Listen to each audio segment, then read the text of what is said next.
నేను విశాఖపట్నంలో ఉపన్యాసాలు చేసే రోజుల్లో సుబ్బారావు గారిని ఒకరి ఇంట్లో ఉండేవాడిని. వాళ్ళకు ఒక కొడుకు ఉండేవాడు, గౌతమ్ అని. ఆ రోజున వరల్డ్ కప్ ఫైనల్స్ అవుతాను. నేను అక్కడే గురజాడ ఆడిటోరియంలో ఉపన్యాసాలు చెప్పి ఇంటికి వెళ్ళిపోతున్నాను. ఎక్కడ చూసినా జనం నిలబడి అరుస్తున్నారు. వరల్డ్ కప్ ఫైనల్స్ అంటే ఇండియా అందులో ఫైనల్స్ ఆడుతోంది. అందరూ ఉత్కంఠతో ఉన్నారు.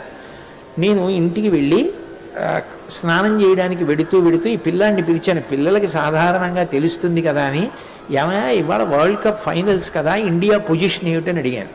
ఆ పిల్లాడు బయటకు వచ్చి అన్నాడు, గదిలో ఉన్నాడు, తలుపులు తీసి మాట్లాడాడు, నాకు తెలియదండి అన్నాడు. నేను ఆశ్చర్యపోయాను. అదిటో ఎక్కడ చూసినా ఉత్కంఠగా ఉంటే నీకు ఇండియా పొజిషన్ తెలీదా అన్నాడు. అంటే ఆ పిల్లాడు నాతో అన్నమాట ఇప్పటికీ నా చెవుల్లో వినపడుతుంది. ఆ పిల్లాడు నాతో అన్నాడు, మా నాన్నగారు మెరైన్ ఇంజనీర్గా పనిచేస్తున్నారండి. మా నాన్నగారు ఓడలో సముద్రంలో